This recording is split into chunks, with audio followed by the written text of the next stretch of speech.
وزیر مملکت برائے information technology IT Shiza Fatima نے دعویٰ کیا ہے کہ انٹرنیٹ کو سرکاری طور پر بند یا سلو نہیں کیا گیا۔ اسلام آباد میں پریس کانفرنس کرتے ہوئے انہوں نے کہا کہ انٹرنیٹ کو سرکاری طور پر بند کیا گیا، نہ ہی سلو کیا گیا۔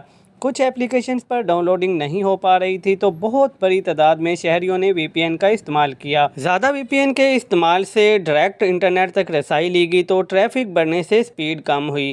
انٹرنیٹ کو بہتر بنانے کے لیے 4 نئی کیبلز لائی جا رہی ہیں۔ جب کیبلز آ جائیں گی تو پاکستان میں انٹرنیٹ معیاری سطح پر ملے گا۔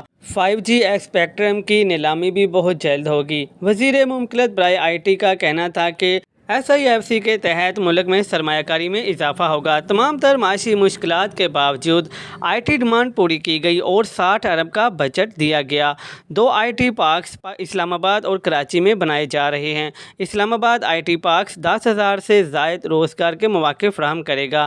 4 ارب سے زائد بچوں کی IT ٹریننگ کے لیے بجٹ رکھا گیا ہے۔ میٹا اور دیگر کمپنیوں کی مدد سے نوجوانوں کو تربیت دی جا رہی ہے۔ وزارت IT بچوں کو کوڈنگ اسکل سکھا رہی ہے۔ پاکستان نے پہلی بار میٹا کے AI عالمی مقابلے میں حصہ لیا ہے۔ انہوں نے مزید کہا کہ پاکستان کی تاریخ میں پہلی بار سب سے زیادہ IT کی برآمدات ہوئیں۔ IT وزیر اعظم کی ترجیحات میں شامل ہے۔ وزیر اعظم کے اقتدار سنبھالتے ہی ڈیجیٹلائزیشن پر زور دیا گیا۔ شہباز شریف نے نیشنل ڈیجیٹلائزیشن کمیشن بنانے کا اعلان کیا۔ کوشش ہے کہ جلد سے جلد وفاقی حکومت کو پیپر لیس کیا جائے۔ اسی طرح AI پالیسی بہت جلد منظر عام پر آئے گی۔ سیمی کنڈکٹر کی پالیسی پر بھی کام کیا جا رہا ہے۔